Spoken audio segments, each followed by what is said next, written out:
jàngeen jëf ci ànd bi ak ñun ci seen télévision yi TV delluwaat sant suñu borom tabaraka wa taala bi ñu may kattan ak wér ba ñu teewaat tey seen émission Kenu Askan Wi ni ma ko baaxoo waxee Kenu Askan Wi di xool li soxal sénégalais yi mu koy waxtaanee di jël ay thèmes yoo xamante ni bii day soxal réew mi xam ngeen ne tey benn fan décembre mooy bëccëg bi du jagleel journée mondiale de lutte contre le sida muy tey ji àllarba incha allah Sénégal mi ngi ci ñu war a waxtaane mbirum xeex sida ci àdduna Sénégal ci fàttali sida mi ngi feeñ ci année 87 88 Sénégal tamit dugg ci xeex bi année yooyu le ba tey ñu ngi ci 33e édition bi journée mondiale de lutte contre le sida ci ITV lëkkaloo ak conseil national de lutte contre le sida aussi muy Sénélec ñu war a lëkkaloo ngir xeex itam mooy nga xam feebar bi waxtaane ko itam ndax am na lu ñu ci seetlu lu bëree bëri xeex bi tàmbali na yàgg na am na lu ñu am na lu ñu amaguñ ñu koy wuti ana fu ñu toll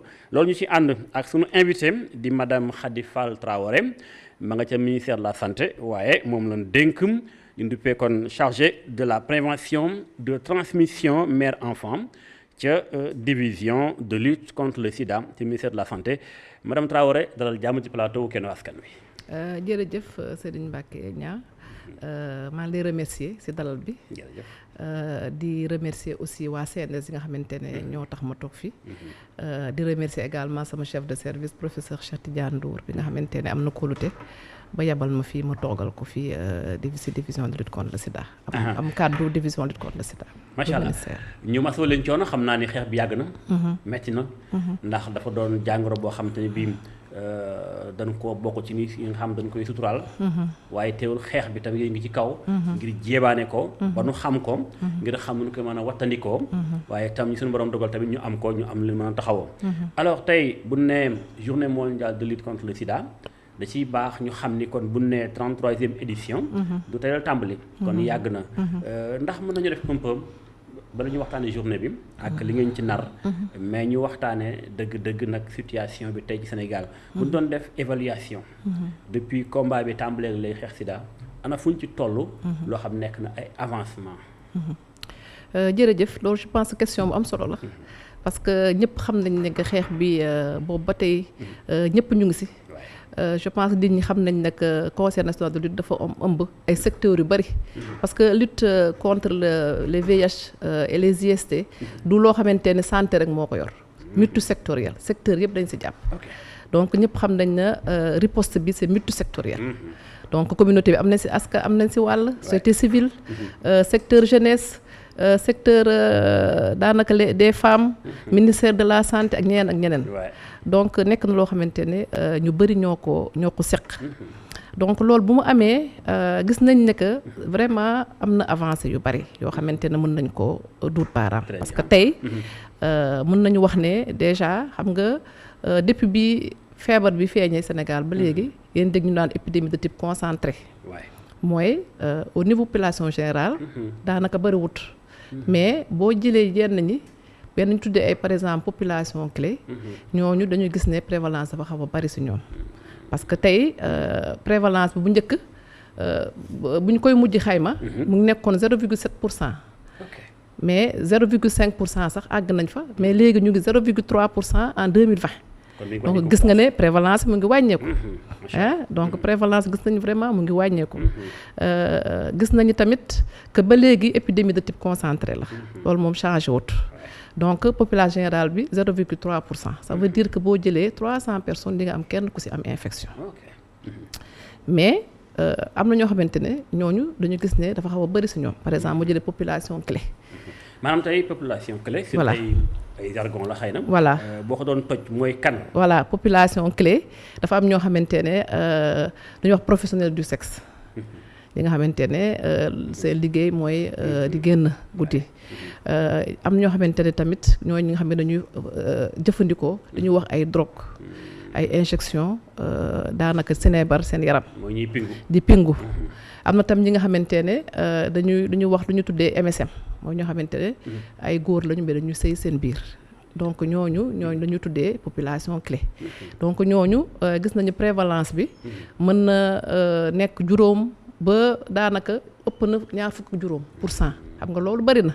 kon daal bu ñu xoolee Sénégal ba tey foofu la ëppee ci côté voilà foofu daal la ëppee ci góor ak jigéen voilà ñuy def yu mel noonu voilà donc population clé yi nga xamante ne vraiment tey je pense que ñëpp jàpp nañ ne que àddina bi yëpp Sénégal ak Afrique jàpp nañ ne que xeex bi dañu war a gën a dëgëral foofu parce que population générale ba léegi mu ngi fa mais population clé yi dafa nekk ñoo xamante ne dañu ko war a gën a góorgóorlu foofu si xeex bi parce que prévalence fa la ëppee ndax yéen a ngi waxtaan ak ñoom di leen sensibiliser donte gën naa métti ndax 7% wala 0,7 acca tey mu dem ba 5 0,3 tey 0,3 kon avancement am na mais ban façon communication ngeen teg ngir gën leen a mën a jot maanaam li ngeen di wax ak ñoom dugg ci seen nopp waaye nag bu mu génn fee ñu mën koo jëfandikoo ba mu jaxiñ ci réew mi donc population clé yi boo au niveau man fi may liggéeyee division de lutte contre le sida et les IST professeur Cheikh Tidiane jiite ko Ndour man maa ngi toppatoo li ñuy wax transmission mère enfant mais am naa sama naataanoo ko boo xamante ne population clé rek lay toppatoo ba pare si xeex boobu tamit am na ñu koy jàppale société civile lu mel ne ANCS ak yenn secteur jeunesse comme ni ma la waxee donc ñoom ñëpp ñu ngi si jàpp donc population clé yi tey communication yi vraiment mu ngi si am na association yu nga xamante ne ñu ngi liggéeyandoo ak ñoom lu ñuy wax les pairs am na tamit comme lu ñu wax ay clinique mobile dem di leen saytu di leen seet di leen toppatoo am na tam lu ñu wax ne même dem nañu ba sax am na lu ñu xamante ne lu ñu teg en place mooy lu ñu wax PrEP mooy dañuy ñaan ay garab di leen jox ay garab te leen jox ay garab pour sax ñu bañ a infecté donc pour ne pas être technique vraiment am na lu jéego daal yu bëri yoo xamante ne ñu ngi ko fa teg te partenaires yi jàpp si bu baax a baax a baax voilà alors yaa ngi koy wax sànq kon xeex bi dana wëy ay jéego am na am ay acquis kon xam naa da ngeen gën a def benn say booloo ba gën a mën a conserver dëgëral li ñu xës téye te mooy mi ngi wàññeeku mi ngi wàññeeku alors yaa ngi koy wax tam sànq te mooy yow yaa ngi nekk département xeex ni ko waajur wu jigéen mën a wàlle doomam mooy transmission mère enfant tey foofu tam da ciy baax def benn évaluation at yi ci ginnaaw fu mu toll woon ak tey fan la toll pour xam fi ñu jëm ëllëg voilà donc peut-être nga may ma rek avant may wax prévention transmission mère enfant di wax ne aujourd'hui wax naa problématique population clé parce que loolu baax na nit ñi xam ko mais am na aussi lu ñuy wax disparité régionale c'est que am na ay régions yoo xamante ne am na régions yoo xamante ne comme région du sud seen prévalence moo ëpp par exemple yenn régions yi aussi lu ñu wax tam problématique jeunes yi ak adolescents yi tamit gis nañ ne que actuellement nouvelle infection yu si gën a bari si xale yi lañ ko gën a gis donc loolu aussi nekk loo xamante ne ñu gën a dëgëral foofu tamit c'est un danger si wàllu communication ndax xale mooy avenir u réew bu dem ba infection di jëppee voilà nouvelle infection mais ba léegi dama leen wax rek pour vous dire que ñi nga xamante ne ñoo ŋànk riposte bi ak kilifa yi xam nañ ñu bu baax fan la ñu war a gën a teg seen tànk gën a góorgóorlu pour ñu bañ a perdre ak yi nga xam ne am nañ ko donc boo gisee ñu koy wax c'est parce que quand on communique aussi baax na ñu sensibiliser waale sensibiliser waale les jeunes bu loolu weeyee transmission mère enfant déjà il faut que nit ñi xam mooy lan parce que jigéen actuellement xam nañ Sénégal jigéen ñoo gën a am loolu aussi c'est quelque chose xamante ne foog ngeen xam ko voilà jigéen yi daanaka ñoom ñoo gën a am infection bi que góor ñi daanaka on parle même d'épidémie féminine mais jigéen bu nekkee ne tam yàlla def na yow am nga doomu jàngoro bi xam nga léegi dafa am loo xam ne dañu ko wax tatarsène moom yàgg na fi sax si jigéen tatarsène mooy boo amee doomu jàngoro bi rek dañ lay teel a jox garab yi pour nga feebar bañ la faagaagal parce que bu njëkk da nga doon gis naa kii dafa am feebar dafa jeex dafa am biir buy daw dafa am xam nga loolu amatul léegi daanaka da ngay teel a jël say garab donc kenn du la xamal que yow da nga feebar ak yooyu donc jigéen yi nga xamante ne am nañ ko bu ñu góorgóorloo ñëw si dans les structures de santé dañ leen di seet bu ñu ëmbee ñu defal leen dépistage loolu moom akki la bu yàgg boo xamante ne vraiment dañ ko war a gën a renforcer donc boo ñëwee fépp foo dem aujourd'hui ci Sénégal da lay defal lu ñuy wax test dépistage dafay test dépistage ñu xool ndax am nga doomu jàngoro bi boo ko amee ñu teel la jox garab yi bu la joxee garab yi nga toppatoo sa traitement comme ni la sa docteur waxee. docteur mën na nekk sage-femme bi mën na nekk infirmier mën na nekk médecin parce que xam nga jéego yu ñu teg mooy dañu décentraliser prise en charge. xam nga prise en charge bu njëkk xëy da ngay dem hôpital yu mag yi mais léegi fépp foo dem centre de santé boo dem poste de santé boo dem garab yi am na fa te ñëpp xam nañu garab yi doo ko jënd dañ la koy may dañ la koy teel a jox. loolu tam ay acquis yu am solo la. ay acquis yu am solo la voilà parce que dañ la koy teel a jox léegi muy jigéen bu wérul ak muy keneen dañ la koy teel a jox. très bien may la ko te fépp foo nekk fexe nañu ba traitement bi accessible à tout le monde. macha allah donc loolu nekk na loo xamante ne. mun nañu wax ne vraiment dafa révolutionner prise en charge. prise en charge li mu wax ni maladie chronique VIH maladie chronique la. vraiment comme ni ñuy diabète ak tension loolu il faut déjà. ma bëgg nit ñi déglu ñu xam ne VIH bokkatul. comme ay feebar yu ñu stigmatisé ay feebar particulière feebar maladie chronique la. comme ni nga toogee ni man de dama am tension. voilà doo ci am kersa. waaw wala nga toog man dama am diabète. doo ci am kersa. war nga mën a toog tamit nangu ni da nga amee jàngoro VIH. jàngoro jël say garab yaa ngi faju comme ñëpp doo am jafe-jafe. voilà yaa ngi tudd sànq mbirum xëy na prise en charge bi garab itam ni mu demee ci askan wi. mais ku ne xam ne Sénégal aussi am na yenn zone yoo xam te ne bi xëy na ay fajukaay dafa xaw a sori. foofu est-ce que am ngeen beneen technique bu ngeen def. pour garab yi mën a yegg ci ko amee foofu. ak ndax saytu baa ngi fay dox ci yenn zone yi. voilà mu ngi fay dox vraiment parce que léegi lu ñu wax comme lu ñu wax décentralisation. garab yi na nekk partout yaatal. lu ñu defee test dépistage xam ne partout foo dem def test. test yi nga xam ne da ngay ñëw fi ngay defee consultation prénatale di xool sa yaram. foofu lay defalee analyse bi. macha allah garab itam fépp foo dem dañ ko yaatal. léegi nag jigéen bi nga xamante ne am na doomu jàng gis nañ am nga ko. bu la joxee garab yi sa doom du ko am. boo jëlee say garab comme ni la ko sa docteur waxee. nga jël ko bu la yàlla dimbalee ba nga mucc ci jàmm. ñu jox sa doom tam ay garab doom ji xale bi mën na mucc. donc loolu moom je pense que aujourd'hui Sénégal war nañ taxaw foofu xam ne loolu dafa nekk loo xamante nit bañ si war a taxaw tey xale yi bañ a judd ak feebar bi loolu nag dafa dépendre rek que jigéen bi bu wérulee mu teel a dem si hôpital yi teel a dem structure de santé teel a dem si poste de santé bu demee tam ñu fa fekk tam jàppale ko bu baax gunge ko waxtaan ak moom dalal xelam ba nga xamante ni dina mën ay jël ay garabam mais gis nañ loolu boo ko defee daanaka sa doom mën na mucc donc je pense que loolu message boo xamante ne ni war nañ si góorgóorlu d'autant plus que ñu ngi wax ne bu ñu bëggee fii ak 2030 feebar bi bañ a nekkati problème de santé publique il faut que ñu éliminer transmission mère enfant c'est-à-dire xale ba ñu juddooti ak feebar fexe tamit képp koo xamante ne aujourd'hui am nañu sa 95% yi nga xamante ne am nañu doomu jàngoro ñu xam leen jox leen garab fexe ba jàngoro bi néew seen yaram ba nga xam ne duñu ko wàlle très bien donc ñaari axe yooyu bu ñu ko réussir mën nañu jàpp ne yàlla mën nañu dimbali fii ak 2030 ñu mu nekkati un problème de santé publique d'ici daanaka 10 ans voilà parce que bu nekkee rek transmission yu bees yi daanaka néew na ñi feebar yëpp xam nañ ñu ngi faju je pense que problème du am parce que ñu gis ne si ñii di saytu gis nañu am na keroog ñu ngi lancé lu ñuy wax campagne U égale U xaw ma ndax yëg nga ko waaw parce que mooy yow bu nekkee ne am nga doomu jàngoro bi te nga yaa ngi jël say garab normalement ba bu ñu defee lu ñuy wax charge virage tubaab mooy dañuy xool yaram bi est-ce que am na ñu saytu doomu jàngoro bi daanaka duñ koo gis doomu jàngoro bi yow doo wàlle kon day mel daanaka xëy na àggut ci guérison maanaam ñu faj la complètement voilà mais daanaka jàngoro dafa xaw a na sax dafa néew kattan dafa néew kattan du la sonal te doo wàlle ba pare mun nga dund ak sa feebar te kenn doolu xamal parce que sànq loolu laa doxo ma ne maladie chronique la da nga jël say garab bi dem say soxla comme ñëpp comme ñi am feebaru chronique yëpp très bien yaa ngi wax tam mbirum soxna si teel dem l'hôpital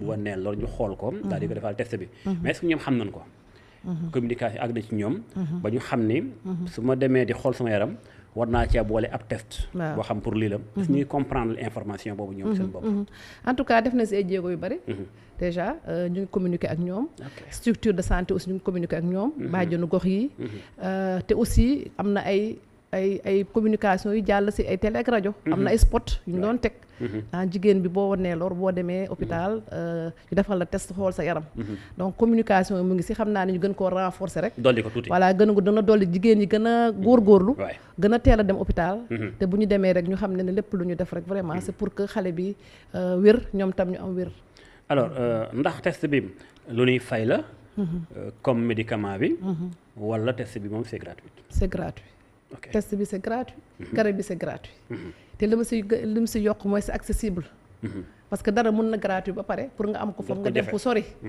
mais fu mu nekk nii fépp foo dëkk tey gox boo munti ne boo demee mën nga def test te test par exemple yi nga xamante ne moom la ñu defal jigéenu wéru di ay test rapide la comme test ñuy def palu yi dañu jël nii sa deret sa baaraam defal la ko fi ngay defee consultation ci biir salle ba doo fa génn doon laboratoire sax fi nga toog rek la koy defal ñu xool ndax am nga doomu jàngoro sida bi ak lu ñuy wax ndoxum siti syphilis ci tubaab dañ la koy may très bien bu nekkee laboratoire ngay dem tamit dañ la koy may garab yi tamit daanaka noonu te fépp foo ne mën nga si jot donc ñu góorgóorlu rek gën a seet yaram yi gën a voilà bu ko defee nga xam ne feebar la rek nga mën nañu teel la gàttandu teel la jàppale du ñàkk da ngeen jànkonteeg yenn saay jafe-jafe ndax am na ci ñooñ ba tey seeni aada dem l'hôpital bu ñu wanee lor bokku ca am na benn maamu na ci koñ bi benn mère xuja ñang la wala defu ndànk koñ bi xam nañu ko yor nay bagaasam ku wan lor moo lay toppatoo ba jour bi nga mujj sax mën naa am moom la ñuy woo mu ñëw toppatoo la dëgg la nu ngeen def ak yu mel noonu dëgg la ñu gën a continuer rek di sensibiliser parce que wax naa la sànq que am na ñu si àndal waaw ñoo xamante acteur communautaire lañ parce que docteur bi moom xëy na mënoo àgg si biir askan bi mais am na ñu la fa mën a demal comme ay acteurs communautaires donc bàjjenu gox yi gis nga ñu gën a waxtaan ak jigéen ñi naan jigéen ñi boo wannee loor teel a dem hôpital parce que avantage rek la parce que ñun bu ñu def communication paquet la boo ñëwee dañ seet sa yaram seet ndax ëmb bi baax na dañ la may moustiquaire nga defal test xool ndax am nga doomu jàngoro am na ci biir ay cadeau yu bari ci biir parce que loolu yëpp boo xoolee CPN la CPN mooy consultation prénatale ñoo ànd consultation prénatale boobu dafa am paquet donc day defal yëpp te lépp li ñu si jublu rek mooy nga mucc sa doom mucc nga am doom mu wér du am benn problème boo ñëwee am na analyse yu lay defal xool analyse ci biir analyse boobu am na ñu seet doomu jàngoro sida tamit ak syphilis ak yeneen ak ay mel ni hépatite xool tam jox la ay prévention pour moustiquaire palu pour nga bañ a sibiru donc loolu yëpp je pense que avantage rek la ba pare leneen lu mu si yokk tam sama moroom jigéen yi même bu ñu boo demee def sa CPN ba nga xam ne pare nga tam nga góorgóorlu dem am doom si hôpital loolu am solo la te loolu aussi tam am na yenn zone yoo xam ba tey nekk am solo la lu am solo la parce que sànq si biir wax da nga am lu am solo loo wax mooy dans le sud ci xam naa ne day doon en profondeur lu mu gën a xëy na doon ci biir yenn accessibilité yi gën a jafe ci mbirum fajukaay mbirum garab ak mbirum information yooyu tamit xam naa ay barrage la yoo xam dana aaja ngeen jëm koo ñaaj bëtt barrière yooyu ngir mën a yàgg ci ñoom nag ba seen message mën a àgg ci ñoom dëgg donc zone boo dem rek xam nga ministère de la santé dafa am lu ñu wax chaque région dafa am ay représentants yu fa tudd ay médecins chefs de région très bien si gox yi am lu ñu wax district mu am ay ñoo xamante ne ay docteurs ñoo fa ne mu am poste de santé infirmier yi toogal fa médecins yi donc ñun bu ñu ñëwee yore programme bi ñooñu koy gën a jottaleel te boo xoolee Sénégal vraiment am na jéego bu baax si maillage structure en santé wax dëgg yàlla maanaam ko am na fajukaay am na au moins lu fa ne waaw bu ñu ko doolee xëy na mu gën a baax mais je pense que lu ñu yor bu ñu ko xeeb parce que am na poste de santé yoo xamante ne tey bu jigéen yëpp góorgóorlu woon fexe ba di fa dem dina baax te en plus de ça dafay def léeg-léeg district bi wàcc def descente dem ci gox yi dem ci gox yi dem fekk si nit ñi waxtaan ak ñoom defal leen consultation te wax naa sànq aussi ñi nga xamante ne nañu jàppale itam programme sida ci ministère de la santé société civile ñoom tam dañu def lu ñuy wax clinique mobile di déplacé wu dem ci askan bi donc je pense que li des mooy peut-être loolu bu ko ministère gën a yokk baax na mais lu ñu am li vraiment bu ñu tukkee dem beneen dëkk xam nañu am na lu ñu yor vraiment lu am solo ndax ginnaaw infirmier yeeg médecin yi dafa am lu ñuy wax bàjjenu gox waaw nga xam ñoo gën a jege soxna yi ca koñ ba askan wi waaw bàjjen diw ak maam diw ak umpaañ diw dëgg la moom da ngeen liggéey ak ñooñu waaw dañu liggéey ak ñoom ci naka ñooñu dañ leen di wax ne vraiment ñu waxtaan ak jigéen ñi ñu ñaax leen ñu gën a teel a ñëw parce que am na gox yoo xamante ne ba léegi comme ni nga wax sànq ñoo xamante ne dañuy toog ba ëmb ba feeñ ba ñu àgg ay juróomi weer juróom benn weer ñu doogee ne hôpital loolu xam naa aadal rek dañu naan bëgguñu nit ñi teel a xam. dañoo wan na lor Sénégalais moo bëgg nëbbutu. dañoo wan na lor ndax nee ñu ko ñëpp xam fa nga jëm xëy na. voilà gëm doo gaaw a yegg. mu ngoog mais je pense que de plus en plus quand même. ñu ngi waxtaan ak ñoom. à travers les bàjjenu gox. am ay relais communautaire. am aussi ci programme VIH am ñoo xam ne ñu ngi tudd ay mentor maza ñoom tamit ñoom ñëpp. si askan bi la ñu bokk. di liggéey nag ñoom di leen ñaax. di wax ne boo wonnee lor da ngay teel a hôpital. très bien teel a dem bi tam doyul. da ngay continuer def sa bilan. def sa CPN sa consultation bu ñu wax ne carnet bi léegi jeex na. ba pare boo yàlla dimbali tam ba nga mucc. ba ngay mucc nga ñëw sa hôpital bi def fa accouchement. accouchement domicile yi moom. wax dëgg yàlla. nit ñi ñu ngi koy wax ñu ngi si wax bu baax. je pense que wàññeeku na bu baax a baax. waaw wàññeeku na. voilà waaye nag des na ba tey de. waaw des na am na gox yu mu des. mais comme ni ma la wax rek. nit ñi ba léegi ñu ngi si continuer di si xeex. ba pare tam dañu bëgg boo amee doom tam. nga indi xale bi. ñu koy saytu xam nga wax naa la sànq. boo amee doomu jàngoro bi. sa doom mën na ko bañ am. donc mais xale bi foog ñu saytu ko. buñ la teelee saytu waay. foog ñu teel koo saytu. jox ko ay garab bu juddoo. bu amee 6 semaines am na analyse bu ñu koy defal xool ndax amu ko. bu feree tamit bu amee at dafa war a bu ñu ko feralee dafa war a ñëw ñu xool tamit ndax amul doomu jàngoro bi. ba pare boole si nag ak li ay paquet vaccination comme ni ma la ko waxee. parce que santé bu ñu bëggee xale bi wér. dafa am paquet yëpp bu ñu koy offrir. loo koy defal lu nekk benn mais lu bëri. voilà lu bëri lay doon def bi bàyyi ba yëpp voilà dañu bëgg bu xale bi muccee si VIH tamit. bañ a am beneen feebar bu koy sonal. donc ñu koy seet ndax xiibanul ndax lekk bi baax na et cetera et cetera donc loolu. muy lu am solo. mais te dina ci baax. ci ba tey ci sensibilisation bi ki nga xamul. moom loo koy wax. pour mu gën a comprendre mooy tey boo xale bi amee bu judduwaale ak sida lan mooy ay change am. ci espérance de vie bi tey. par rapport ak. ki juddu. dem ba am 20 ans. 30 ans soog a am infection bi. kooku lan mooy différence bi. digganteem ak xale bi nga xam da ko judduwaale fan la danger bi toll dëgg bi. donc wax nga fi ñaari wax je pense yoo xamante ne c'est différent. parce que wax naa que xale bi juddu ak feebar bi. souvent yaayam moo koy jox. mooy dañu wax ne les enfants exposés. ñu juddu. ñu def programme PTME bi doxul. bu tax doxul parce que xëy na dañoo ñëw jël seen garab. bu fekkee xale boobu am na ko nag léegi ñu jël seen garab léegi xale bi mun na juddu. mais moo tax ma ne la xale bi bu juddoo déjà ba am 6 semaines rek. dañ koy defal analyse. xool bu def analyse bu ñu xoolee yow da nga am doomu jàng lay jox garab si saasi. ñu commencé la jox garab si saasi. bu nekkee tamit. dañ lay continuer sur ba nga am at. ñu gis ne yow da nga am doomu jàngoro bi. dañ lay commencé defal sa traitement. dafa naa traitement bi c'est accessible et c'est gratuit. n'est-ce pas parce que xale bi boo ko joxul garab. day gaaw a loof. waaw day gaaw kon danger baa ngi ci. voilà xale bi judduwaale ak jàngoro sida bi. voilà moom la gën a gaaw a sonal. parce que ay yaxam dëgëragul. voilà cëram dëgëragul. voilà dafay gën a feebal. soldaaru yaram yi. xam nga feebaru sida. soldat yaram lay attaqué. oui bien sûr. xam nga lu ñuy wax immunité. bien sûr oui. parce que xam nga doomu jàngoro bi moom rek peut-être amul problème mais problème bi mooy di attaqué sa système immunitaire. ba nga xamante ne feebar bu romb rek. nga am ko xam nga xale déjà. système am dëgërul. fragile donc bu amee feebar bi te teel ñu ko jox garab. day gaaw sonn. très bien gis nañu ñooñu seen mortalité dafay bari. moo tax nag ñu gën a góorgóorlu tey képp koo xamante ne am nga doomu jàngoro bi. nga ñëw ñu seet la. fexe ba sa doom bañ ko am. bu nekkee tamit yàlla def na sa doom am na ko tam ñu teel koo gàttandu. moo tax ñu def analyse 6 semaines déjà 1 mois et demi rek. am analyse bu lay defal te lan la koy may ba tamit. bu feree tam am na bu ñu koy defal. te tam ñuy ñaax jigéen ñi. ñëpp ñi nga xamante ne ñu ngi si kër ga. ñoo xamante ne ay xale yu ndaw lañ nga xamante ne jotuñu leen seet. ñu indi leen ñu seet leen. très bien. waaw di wax dépistage. muy la am solo. voilà léegi nag comme sànq li nga wax. ñi nga xam dañu am 20 ans ak ñooñu xëy na. ay xale lañu. peut-être ñu am doomu jàngoro beneen fànn. ci beneen anam voilà beneen anam. waaw peut-être dañoo am si wàllum sëy wala si wàllum deret. mën na ne.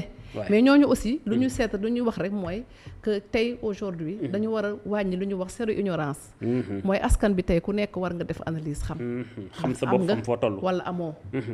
waaw parce que du feebar boo xamante ne dañ ko war a làqal wala dañ ko nangam feebar la rek comme ni ma ko war a teel a xam dem xool ko bu nekkee da nga ko am ñu dañ la toppatoo sutura ak yooyu xëy na tolluñu fu nga xamante ne Sénégal tey di nga toog naan dama am sida mais mën nga faju te kenn du la xamal nga naan say garab comme ni nga waxee dama am diabète c'est vrai que ñun si wàlla docteur benn la parce que maladie chronique la te xam nañ ne que mën na dund ak feebar bi sans problème mais xam nga boo gisee ñenn di am kers wax ni dañu amee jàngoro sida ndax diabète mën nga ni dama am diabète da nga am diabète dañuy jàpp da nga doon lekk yu neex ba am suukar tension xëy na kuy toog lu bari la nuru tuuti patron yi yenn Sénégal yi jàppe mais bu dee jàngoro beneen dañuy jàpp ne xëy na kon ñàkk a toog tey sa bopp mooy feeñ tax nga amee feebar bi tax ñu am xëy na kers ak wax ko fekk na mën nga amee jàngoro ji fekk na ku tey sa bopp nga parce que mën na jógee faneen loolu kon ba tey daañu gën a yokk communication bi ak sensibilisation bi mais beneen mbir am na ñoo xam tey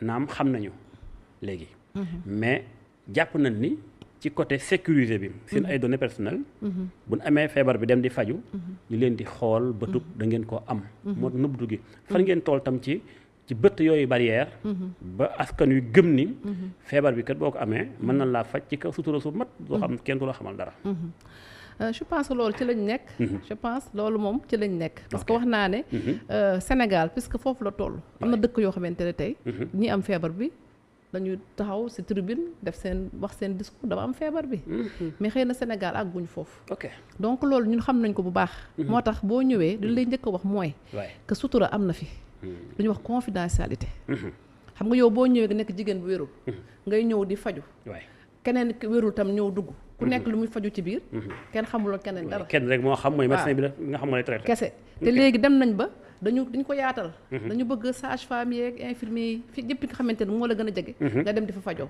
très bien te boo duggee jël fa say garab amul léegi demal hôpital Fann wala demal hôpital bële wala demal fee boo demee fi ngay defee sa kii fa leen lay joxee say garab kon garab yi fekk ni askan wi voilà ba pare aussi dossiers yi dañ koy denc confidentiel dafa am man je pense que feebaru même à part feebaru sida je pense que docteur yi xam nañ nag dafa am secret médical parce que bërki démb rek président Macky Sall mi ngi koy wax secret médical dafa am xeeru benn ab centre bu ma teg fi nga xam mooy hôpital principal bu Ndakaaru nee na nañu gën a bàyyi xel secret médical mais dafa am solo secret boobu dafa aaji ñu koy conserver ndax confidentiel la ba pare c'est personnel c'est privé dafa am solo parce que man je pense dañ leen si tàggat docteur xam na ne secret médical dafa am très bien nit ki bu duggee sa biir bureau nga faj ko mu génn lépp lu leen fa wax foofu la des donc muy doomu jàngoro bi ak leneen surtout nag doomu jàngoro xam ne nit ñi ba léegi dañ koy xaw a di ko nëbb donc loolu on est conscient que ñi nga xam ne dañu ñu feebar bu ñu ñëwee kii ñëw palu kii ñëw sëqat kii ñëw feebaru sida kii ñëw leneen ñëppay bokk fu ñu dugg faju dem kenn du ko ber waaw jigéen ñi tamit ñu wérul ñi ñëpp ñoo bokk fu ñu fajo donc loolu je pense que am na xam nañ ko te ñu ngi koy gën a sàmm bu baax a baax au-delà bi nga xam mooy journée mondiale bi yan programme maanaam défi yi nga xam moo ñuy xaar parce que tamit def nga évaluation xam nga fi ñu toll wax nga fi ngeen toll mais am na loo xam mooy les perspectives nga xam tey moom la war a dem nag te gis nga ne boo am population bu Sénégal ANSD wax na ko nee na 70% population Sénégal ay jeunes lañu dëgg la ci nag nee nga sàng ci biir wax ji infection yu bees yi ci jeunes yi la ëppee dëgg la kon faaw ñu gën a xeex li xaar Sénégal kon ci xeex sida fan la war a doon dëgg-dëgg donc je pense que sànq xaw naa ko introduire waaw gis nga ko waay mooy nouvelle infection yi chez les jeunes gis nañ ne que ñi amagul fanweer at ak juróom infection bi dafa indi laal gis nañ tam ne 24% nouvelle infection yi tamit gis nañ ne si xale yi nga xamante ne ñu ngi doog a judd ba am ñeenti at te tamit ñi am tam 15 ba 24 ans tam gis nañ ne infection dafa indi laal donc loolu lan la signifier mooy aujourd'hui lutte bi et je pense que ñi yore riposte bi nga xam ne ay kilifa lañ xam nañ ne aujourd'hui que dañu war a gën a dooleel prévention dañu war a gën a dooleel lu ñu wax communication bi te communication aussi boo koy def il faut que nga waxal ñi nga xamante ne ñoom lay affaire bi laal ba pare nga wax ak ñoom si lu ñu mën a dégg lu ñu mën a comprendre lu ñuy wax innovation demain jeunes yi la ñu invité ñoom ñooy nekk à l'honneur parce que dafa am loo xamante ne booy wax xale yi il faut que nga bàyyi xale yi ñoom tamit ñu dugg ci xeex bi bu baax waxal seen bopp ñu waxal seen bopp wax ak tam seen naataangoo yi ñu mën a dégg donc je pense que loolu ñoom xam nañ loolu donc aspect boobu c'est très important gën a góorgóorluwaat ci lutte multisectorielle bi gën a góorgóorluwaat ci xale yi lu ñuy wax def lu ñu prévention beneen bi mooy aussi MSM yi xam nañ ne foofu tam c'est un problème ñooñu tamit ñu gën a góorgóorlu ci ñoom bien que ñu ngi koy def donc ñooñu je pense que loolu ministère ak CNLS aujourd'hui ñi nga xam ne ñoo yore programme bi xam nañu ak ñu àndal ñëpp ci xeex bi xam nañ ne que foofu mooy défi bi mooy mbir mi défi bi aussi mooy ñu innover il faut ñu innover il faut utiliser lu ñuy wax NTIC innovation yi ci ban côté la war a lool nouvelle technologie il faut que ñu utiliser fekk leen foofu pour mën a communiquer ak ñoom léegi ñëpp xam nañu léegi nit ñi dañu fu ñu communiquer bien sûr donc ñooñu il faut nga fekk ci leen fu ñu communiquer beneen bi tam mooy ñu démédicaliser gën a démédicaliser gën a yombal waaw gën a yombal faj bi gën a fexe ba ñi nga xamante ne xëy na duñu ay docteurs yu kawe ñu mën ci jàpp parce que mën nañ ci jàpp ku ci ne fa nga nekk rek mën nañ ci jàpp ñi nga xam ne ay infirmiers ay sages-femmes ñëpp mën nañ ci jàpp te tamit acteurs communautaires yi tam dugg ci parce que acteur communautaire dëgg ñoom ñooy fexe ba yeneen yi yëngatu yëf yi yëngatu bu baax a baax parce que ñun comme on dit santé ñun dañu faj mais communauté ñooy combattre te communauté bi ñëpp ñu ngi ci yéen a ngi ci yéen déjà da ngeen di jottali waaw da ngeen di jottali donc loolu daal ci tënk mooy ñu xam fu ñu jaarale ba pare aussi financement bi tamit il faut tam ñu am financement yu doy koppar gi dugg waaw koppar yu am financement bu doy xëy na loolu ñi nga xam ne ñoo yore wàllum financement yi ñoo ci gën a wax mais loolu tam am na solo financement domestique ñi nga xamante ne financement jóge suñu dëkk parce que on partenaires yi tey ñoo ci dugal seen loxo bu baax donc vraiment loolu daal je pense que en résumé accès fii problème yi nekk foofu la innover dugal communauté yi bu baax a baax boole leen ci biir prévention bi tam vraiment ñu gën ci góorgóorlu accès ko fi nga xamante ne fa la war a nekk et puis gën a yaatal faj mi alors tey yaa ngi koy wax mooy fexe communication yi mën a jàll bu baax li ñu def bokk na ci utiliser xëy na les réseaux sociaux plateforme yooyu ngeen dugg ci bu baax a baax mais tamit am na ñu daan wooye ay centre ado yooyu seen rôle ba léegi fan la toll ci xeex bi gën na xuus ci biir wala nu mu demee dëgg-dëgg centre ado yi ba léegi ñu ngi fi am na yeneen partenaires aussi si liggéey ñu ngi fi vraiment ñu ngi si xeex bu baax a baax di waxtaan ak xale yi bu baax a baax voilà mais comme ni ma la waxee rek ñu gën a renforcer li fi am téye ko tam waaw puisque données yi wane na que vraiment bu ñu bëggee aujourd'hui gën a avancer parce que wax naa la am nañ jéego yu bare ñu teg mais jéego yooyu yëpp bu ñu mu gën a dëgër il faut que ñu xam ne lii kat foog ñu gën a taxaw foofu fi nga xamante ne foofu la nouvelle infection yi nekk parce que gis nañ ni enjeux yi waaw enjeux yi bari na mais boo waxee communication baax na mais tamit am na ay regroupement moo xam mbootaayu soxna yi association moo xam daayira bi moo xam ASC bi yooyu yëpp ay organisme la yoo xam tey ndaw yaa ngi ci yëngu nu ngeen lëkkaloo ak ndaw yooyu yu mel noonu parce que si waxtaan wax naa la ñun ñu ngi ministère ay docteur lañu mais société civile jeunesse ñoo ñëpp ñu ngi ci xeexum VIH bi très bien donc ñooñu ku nekk fi nga nekk yaa ngi def ci liggéey bu am solo ndax am na ay ndaw yu ngeen tàggat voilà ba pare yóbbu leen ci xëy na ASC yi wala yu mel ni ki noonu ñu jege askan wi voilà am na parce que même sànq wax nga centre ado xam nga centre ado yi fa nekk ay jeunes lañ bien sûr waay ay jeunes ñoo fa nekk mais gën a wàcc à la base voilà gën a wàcc ñoom voilà ba pare xam nga programme bi daanaka moom programme bi dafa yor lu wax orientation mais dafa am ñu muy liggéeyal donc day wàcc à la base te chaque fois comme nu ñu wax dañuy dem di xool dañuy liggéey xam nga dina wax ne fii la ñu teg seen tànk extra te aussi société civile mu ngi ci dugal loxoom bu baax a baax macha allah waaw si dugal loxoom ak yeneen ministères yi ma la limal sànq ñoom ñëpp ñu ngi si dugg macha allah gis nañ ni mënta ñàkk daanaka Covid li mu laal dafa bari mbaa xawuta laal financement yi ba compte yi xaw a woyof ba xeex bi xaw waaw man nag xam naa du ma sori si financement mais li ma mën a wax rek mooy vraiment bi Covid bi ñëwee ñun yëg nañ ko bu baax parce que xam nga Covid bu mu commencé dembalanteeg dikkalante bi dafa wàññeeku te tam nit ñi duñ doon demee si structure def seen rendez-vous di jëli seen i garab am nay temps dafa xaw a jafe-jafe fa am jafe-jafe léegi sax tane na ñu ngi sant yàlla bu baax am na wàcc bu baax waaw mais am nay temps vraiment dafa xawoon jafe pour nga dem jëli say garab ak yooyu te gis nañu continuité de service bi xawoon na sooxe donc mais maintenant ça va ñu ñaan yàlla rek vraiment mu continuer noonu mu continuer vraiment que ñu mën a parce que Covid moom vraiment xam nga thème bi sax def nañ ko si mettre fin pandémie parce que Covid bu ñëwee vraiment day gàllankoor bu baax day gàllankoor économie gàllankoor aussi ci structure de santé yi doole ñu war a am ba pare xam nga personnel bi fay liggéey tamit bu ñu bëggee liggéey ci Covid bi liggéey fa itam day xaw a metti Covid daa nekk urgent voilà c'est ça justement sax Covid bi ndax yaa ngi wax sa biir wax nga ni VIH bu la jàppee sa corps bi lay gën a téye mooy système immunitaire bi lay xaw a faible daal di koy néewal dooleem. ci Covid tamit. bu sa yooyu xawee faible dana yomb mu dugg la. est-ce que am ngeen ci ay information par rapport ak ñi amoon VIH ak Covid bi. naka la mel ak ñoom. parce que loolu ma dala sa xel tout de suite. parce que je pense que loolu waxoon nañu ko ci début Covid bi ñu ne leen. amul problème. parce que xamu tax. parce que ñi am VIH. boo jël say garab. ci sa immunitaire. ok comme sa bos la. day comme sama bos. dafay renforcer wu. garab yooyu ngay jël. mooy tax sa immunitaire du am benn problème. macha allah donc yow boo amee Covid. ak man ma am Covid wala keneen am Covid. daanaka benn la. kon xëy na ki ko dawul jël garabam. voilà lay métti ci moom. waaw jël mais léegi wax naa la képp ku ñu gis ne am nga doomu jàngoro bi rek. dañ lay jox garab. ah très bien. du ñu xaar nga loof. xam nga bu njëkk dafa amoon ay critères. dañ doon xaar nga am foo toll. mais léegi. bu la gisee rek léegi donc très tôt. wax nañ ne que Covid bi. vraiment képp kuy naan sa garab. amul problème vaccination bi ñëw far. gën a jàppale. mais amul woon problème spécifique. par rapport ak VIH ak kii. parce que ñun suñu combat moo nekkoon. képp ko xamante ne tey. xam nga ne am nga doomu jàngoro. fexeel ba jege kër docteur bi jox lay garab.